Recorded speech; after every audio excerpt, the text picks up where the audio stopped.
Legião, um olhar sobre o reino das sombras. Livro psicografado por Robson Pinheiro e pelo espírito Ângelo Inácio. Resumo do capítulo 3. Mortos-vivos. Uma multidão de seres, sem seus corpos físicos, rondava o cemitério. São vampiros que buscam vencer a resistência dos guardiões para roubar a energia sobrevivente dos corpos etéricos em dissolução. Ao olhar mais intensamente, Ângelo viu outro grupo, que aguardava do lado de dentro daquela área, sem se confundir com a multidão que viram antes. Quando chegaram ao lugar, um grande portão foi aberto e havia uma cintilação envolvendo todo o ambiente externo, como se fosse uma rede finíssima. Pai João foi recebido com extrema reverência e respeito. Salve, meu pai. Desculpe-nos as medidas inóspitas, mas, ultimamente, tivemos diversos ataques seguidos dos vampiros astrais. Salve, guardião, respondeu pai João, enquanto Raul e Ângelo acompanhavam tudo com extremo interesse. Onde está o seu tatá? Observação. Tatá é um termo proveniente das religiões de cunho africano popularizadas no Brasil. Aqui, tatá refere-se ao maioral e responsável pelo trabalho desempenhado no local visitado. Respondendo à pergunta de pai João, o guardião disse que o tatá, seu chefe, estava numa tarefa muito importante, mas já se encontrava a caminho. Enquanto o pai João conversava com o guardião, caminhando todos em direção àquela luz mais forte que eles vira antes. Dirigindo-se a Ângelo e Raul, o preto velho informou: estes guardiões são os caveiras, como são conhecidos nestas regiões do astral inferior, bem como nos cultos umbandistas e de tradição afro. Ao contrário do que muitos médiuns ignorantes da realidade espiritual dizem, esta legião de espíritos trabalha para o bem, auxiliando nos cemitérios aqueles seres que desencarnaram e que, por algum motivo, permaneceram ligados ainda aos despojos em deterioração nas sepulturas. Especializou-se na tarefa de limpeza energética dos cemitérios, evitando que magos negros e feiticeiros ainda encarnados, mas desdobrados, tenham êxito quando vêm em busca do fluido vital, restante contido nos duplos das pessoas recém-desencarnadas. Como trabalham em cemitérios, o símbolo mais óbvio a ser escolhido foi o caveira. Pai João prosseguiu com seus comentários. Tudo na humanidade está relacionado a símbolos, sejam eles de natureza artística, mística, poética ou objetiva, não importa. Do lado de cá, legiões superiores também ostentam seu simbolismo sagrado, o que facilita a interação e a colaboração. Os sinais facilitam muito a comunicação. Uma luz chamará a atenção de Ângelo e, ao aproximarem-se de onde ela irradiava, ele pôde ver que se tratava de uma enorme cruz. Uma aura de espiritualidade envolvia aquele cruzeiro, como era conhecido o lugar. O cruzeiro, diz pai João, está presente em quase todo cemitério, o qual é o ponto de convergência de vibrações mais sutis, que atendem às necessidades dos guardiões em suas tarefas. As pessoas que visitam cemitérios, em geral, se dirigem ao cruzeiro, onde realizam suas orações para os pretensos mortos. Com o tempo, essas mesmas vibrações de devoção, saudade e amor criam essa aura que se irradia daqui.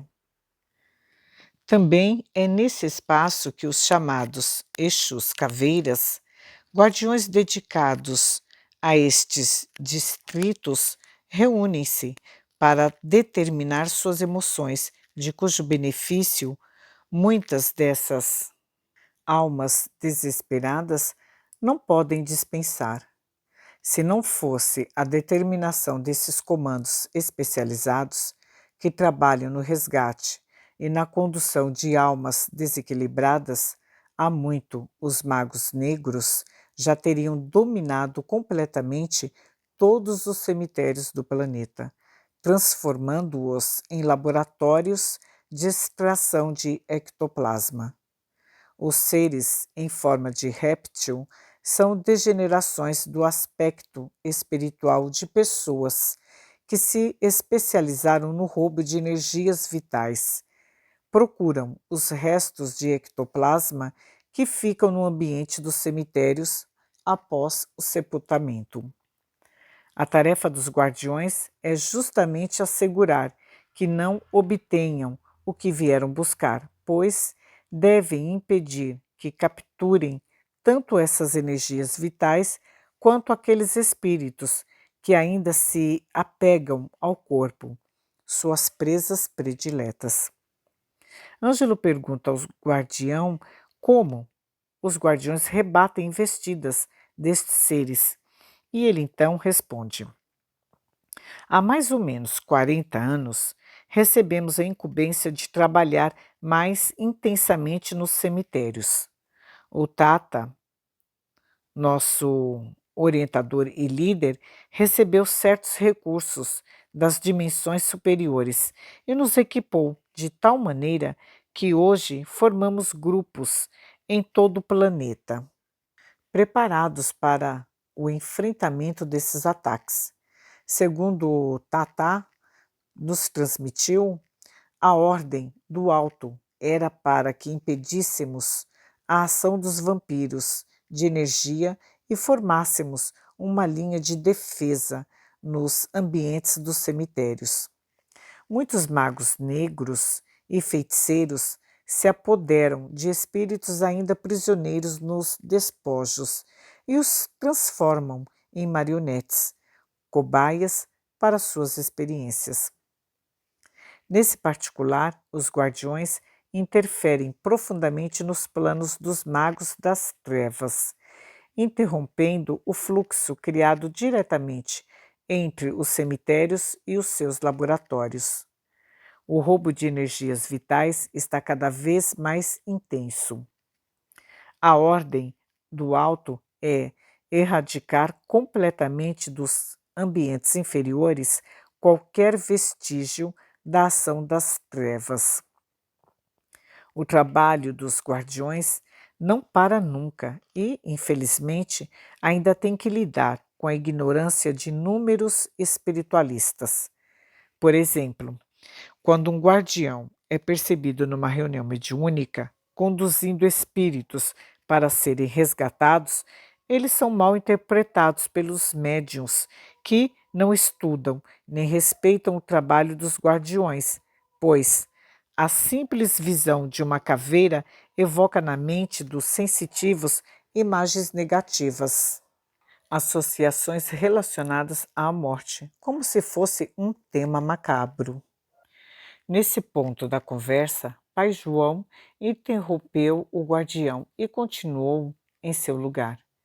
O dirigente, despreparado, não conhecendo o simbolismo utilizado no astral, conclui que Exu Caveira é a representação do mal. O espírito que deveria ser resgatado é liberado, como se fosse um sofredor, e o guardião, ou Exu, é doutrinado conforme dita o figurino adotado, em larga escala nos centros espíritas. E terminada a reunião, o verdadeiro obsessor foi libertado, como se fosse um espírito necessitado, livre para voltar às suas atividades. e o guardião, que é o parceiro das atividades do bem, é confundido com espíritos maus. O guardião, com o símbolo de caveira, concordou com o que o pai João disse sobre as reuniões mediúnicas e que, por esse motivo, procuravam regularmente os centros umbandistas para que os auxiliassem nas tarefas seus trabalhadores da polícia astral. Manifestam-se e são conhecidas como Exus Caveira. Entretanto, quando alguns médiuns são procurados para realizar um trabalho de parceria, teatralizam tanto a manifestação dos guardiões através deles que perdem de vista o objetivo da tarefa. Existem casos extremos em que sentem a necessidade de se afastarem, deixando o médium sozinho, entregue à encenação de um verdadeiro teatro. Encurvando-se todo, fala palavras incompreensíveis, até mesmo palavrões, como se os guardiões se comportassem de modo grosseiro. Querem apenas uma plateia para aplaudir sua performance notável.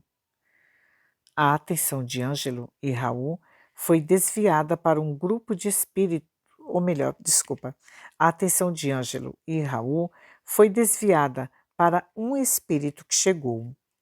Sua aparência impunha respeito, apesar da figura rude. Pai João apresentou Tatá a seus companheiros, como todos se referiam ao chefe daquela legião de espíritos, e diz que Raul é um vivente que está desdobrado, acompanhando-os para a ajuda na tarefa, pois carecem de uma fonte de ectoplasma e de um parceiro com habilidade para se deslocar nesse plano com relativa facilidade, concordando em auxiliá-los. Após as apresentações, João Cobu instruiu o guardião das intenções que norteavam sua excursão, no tocante à pesquisa do mundo oculto, principalmente no que pertence ao Império das Sombras, sua estrutura, organização e seu método de trabalho.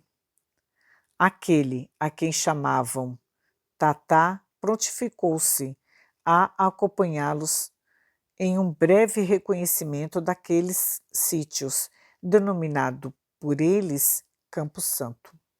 Sem delongas, puseram-se a caminho, a fim de conhecer aquele local, quando viram dois guardiões curvados sobre uma sepultura, auxiliando o espírito de uma mulher a se desvencilhar dos despojos carnais, junto aos ossos que permaneciam no interior da tumba. Este infeliz espírito, que em sua última existência estagiou no corpo feminino, foi agraciado com uma beleza incomum, dizia o Tatá. Trabalhou como modelo, entretanto, entregou-se às drogas e dedicou a sua vida a esculpir o corpo, vindo a desencarnar vítima de câncer. E após o desencarne, entrou num processo insano de apego ao corpo. Tem resistido a todas as tentativas de socorro.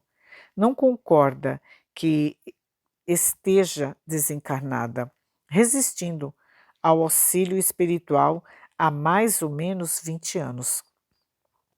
E para resgatá-la, precisamos de médiuns de boa vontade e capacidade para a empreitada. Procuramos, certa vez, um agrupamento mediúnico e um de nossos guardiões se apresentou como Exu Caveira, e antes que pudesse explicar o motivo pelo qual comparecia àquela reunião, que era pedir ajuda para este espírito, o dirigente começou a doutriná-lo, sem sequer escutar seu lado da história. Casos como esse ocorrem repetidas vezes. Não basta boa vontade nesse caso. é necessário que o médium ou o grupo estude o processo de ideoplastia e que o doador de ectoplasma se disponha pessoalmente ao resgate. E claro, Raul se prontificou a doar seu ectoplasma para o trabalho mediúnico a favor da modelo. Ângelo percebeu que algumas mulheres, semelhantes à polícia feminina, vinham em socorro ao local próximo à sepultura, onde a infeliz modelo se mantinha refém. Essas mulheres são as chamada polícia feminina do astral. Na Umbanda, são conhecidas como pombagiras ou pombogiras. Entre os encarnados, as pessoas dizem que as pombagiras são espíritos de mulheres da vida, prostitutas ou coisa semelhante.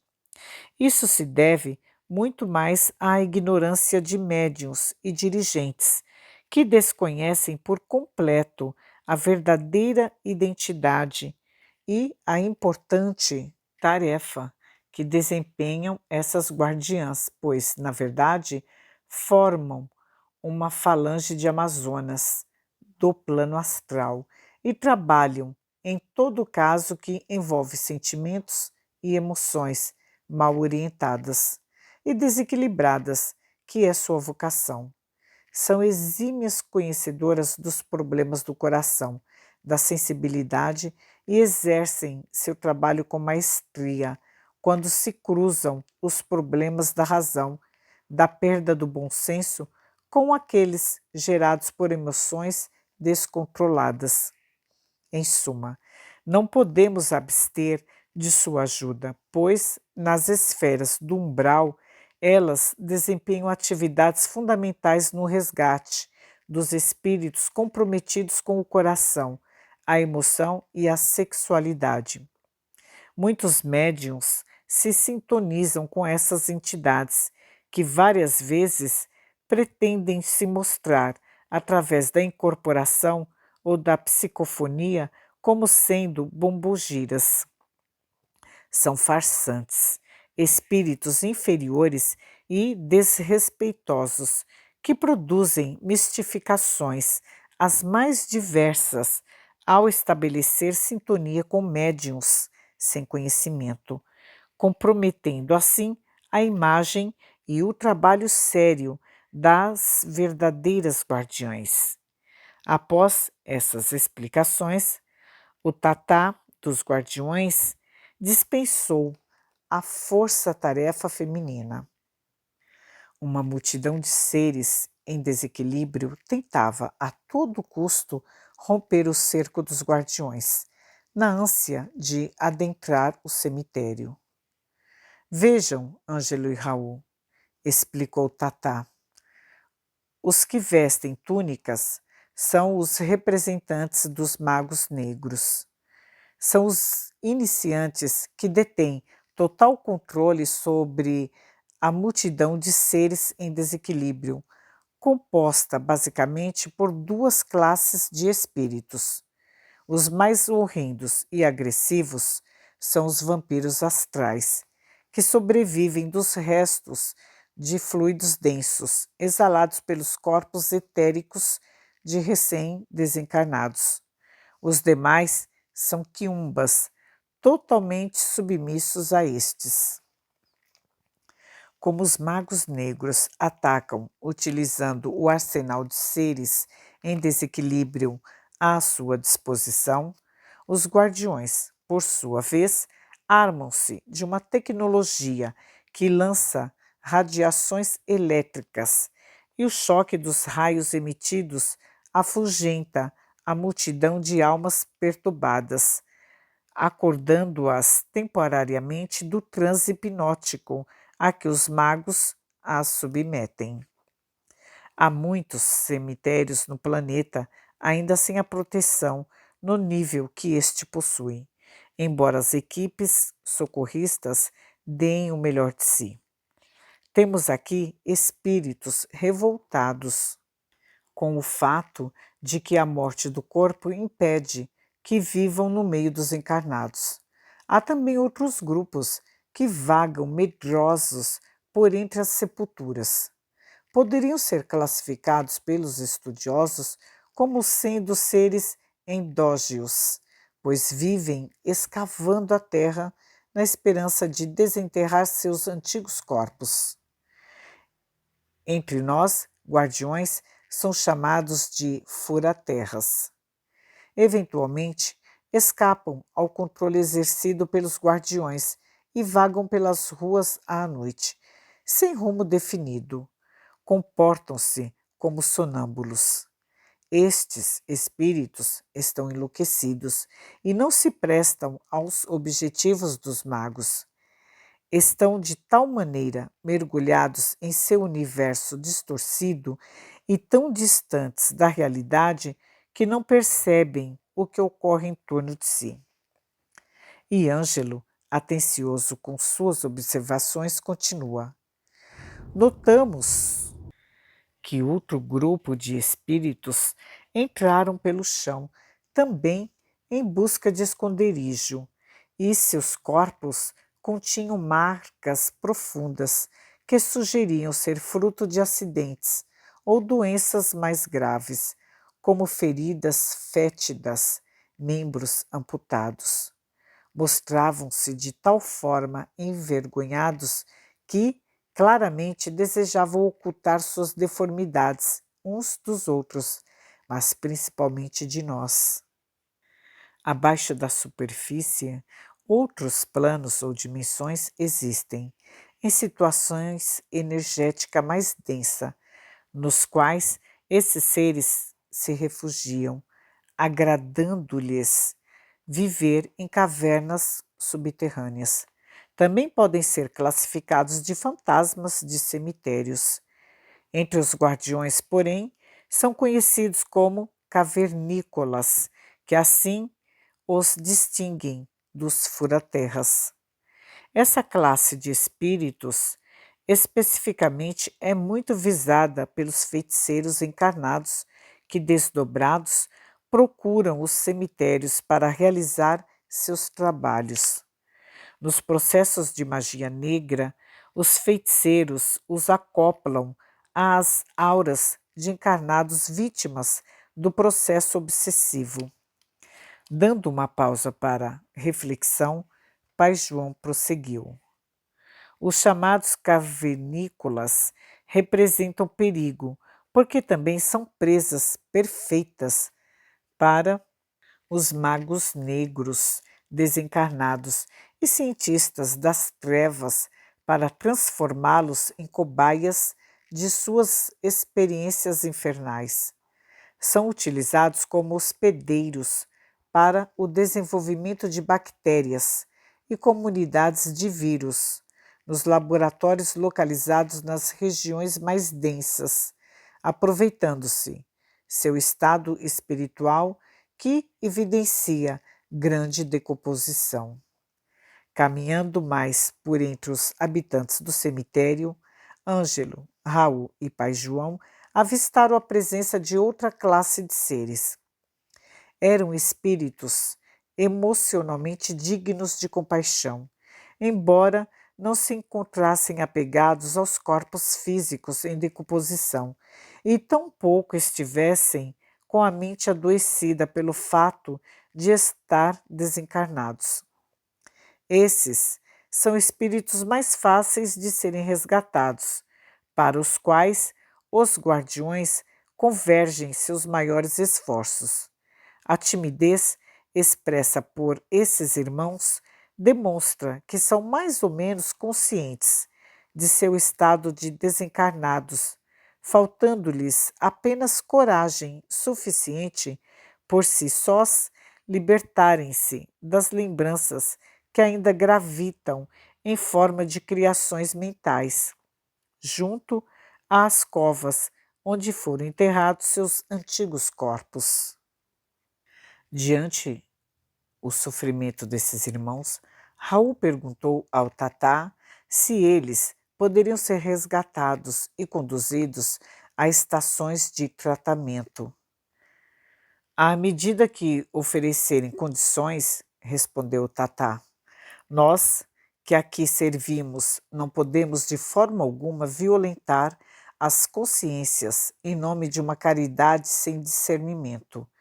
Precisam esgotar o estágio de aprendizado que vivenciam e aí, sim, encontrar um acolhimento respeitoso e consciente. Do contrário, em suas próximas reencarnações, poderiam nascer autistas, devido à intensa introversão e à timidez diante das questões espirituais características latentes neles. Depois de vastas observações daquela noite, Pai João resolveu reconduzir o médium Raul ao corpo físico. Ao anoitecer, João Cobu pediu para que Ângelo fosse buscar o médium através da faculdade de desdobramento perispiritual, o qual resmungou ao dirigir-se para o quarto de dormir, pois queria terminar de assistir um filme. Ao estar já desdobrado, o médium Raul pediu desculpas a Ângelo por ter resmungado quando foi chamado para o trabalho. Não se preocupe, Raul. Sei perfeitamente que aquilo que se fala em vigília é muito diferente do que o próprio indivíduo pensa quando desdobrado, pois, afinal, aqui no plano extrafísico, as consciências se expandem e as pessoas passam a ver as coisas sob outra perspectiva. Ângelo conduziu o médium Raul ao ponto de encontro estabelecido por Pai João. Era uma casa simples, onde se reunia um grupo reduzido de pessoas, convocado extraordinariamente para aquela ocasião. A casa não era nada ortodoxa, já que seus integrantes permitiam nossa presença, oferecendo a direção dos trabalhos da noite ao preto velho Pai João. Para o socorro que tinham em vista, necessitariam utilizar bioplasma, a vitalidade extraída das plantas, entre outros recursos naturais. Pai João explicava que, de fato, precisavam atuar a fim de resgatar o espírito infeliz que se apegara à própria sepultura, onde estavam os detritos do corpo físico, que lhe servira de habitação em sua última experiência. Pai João preocupava-se com o bem-estar e saúde do médium, pois caridade que prejudica o médium ou o faz sofrer não é caridade, é falta de bom senso. Comandos magnéticos promoveram o envolvimento da reunião em campos de força adequados à natureza das incumbências que teriam pela frente. Enquanto isso, o preto velho agregava elementos e agentes da natureza, evocando as salamandras e as ondinas, elementais ligados ao fogo e à água, que no momento devido serviriam aos propósitos do trabalho. Assim que os médiuns foram desdobrados pelos pulsos magnéticos emitidos pelo operador encarnado, todos eles perceberam a presença da espiritualidade, inclusive a da equipe dos guardiões. Tarcísio, o dirigente médium, prosseguiu. Devemos aproveitar a ajuda do médium Raul, que neste momento está desdobrado no cemitério, e trazer a entidade ao nosso recanto de oração. Preciso que se concentrem nos ambientes das matas e cachoeiras e, juntamente com os elementais, tragam para cá aquilo que vamos utilizar. Concentrem-se e visualizem as ervas peperegum, pinhão roxo, aça-peixe e alfavaca. Quando os médiuns desdobrados fizeram a visualização, imediatamente se projetaram no chão do cômodo as imagens mentais das ervas. Mais uma vez, o dirigente retomou. Agora, quero apenas o extrato fluido das ervas, disponíveis para os espíritos trabalharem, bastante rico em bioplasma. O sumo dessas ervas serão utilizados para a limpeza energética da sepultura, onde se encontra a entidade a ser resgatada. Num recipiente materializado em nosso plano, aos poucos foram gotejando líquidos e sumos de ervas que se acumulavam no interior do vaso. Pai João logo deu ordem aos elementais do fogo, às salamandras, para que entrassem no meio dos extratos, sutilizando ainda mais seu conteúdo fluídico. O preparado para as ervas foi levado por um dos guardiões e derramado dentro da sepultura pelo tatá dos caveiras. O extrato das ervas, que ali fora despejado, entrou numa espécie de associação com o ectoplasma do médium. Após algum tempo, aproximadamente 5 minutos, não havia mais nenhuma daquelas criações no interior da sepultura. A pobre mulher, abatida, parecia desmaiada, porém, envolvida na nuvem ectoplásmica de Raul, era atraída lentamente para fora da cova, onde repousavam os restos mortais de seu antigo corpo. Após tantos anos de prisão mental, a infeliz mulher pôde ser retirada deste ambiente pestilencial. Raul está desdobrando seu corpo mental para ceder o perispírito à materialização, em nosso plano, da avó da pobre mulher. É uma espécie de incorporação que se dá na dimensão astral. E assim a avó aproximou-se, mostrando-se à sua neta. Após o desfecho dos trabalhos, Ângelo, Raul e pai João saíram dali satisfeitos, preparando-se para a nova etapa que os aguardava com maiores surpresas.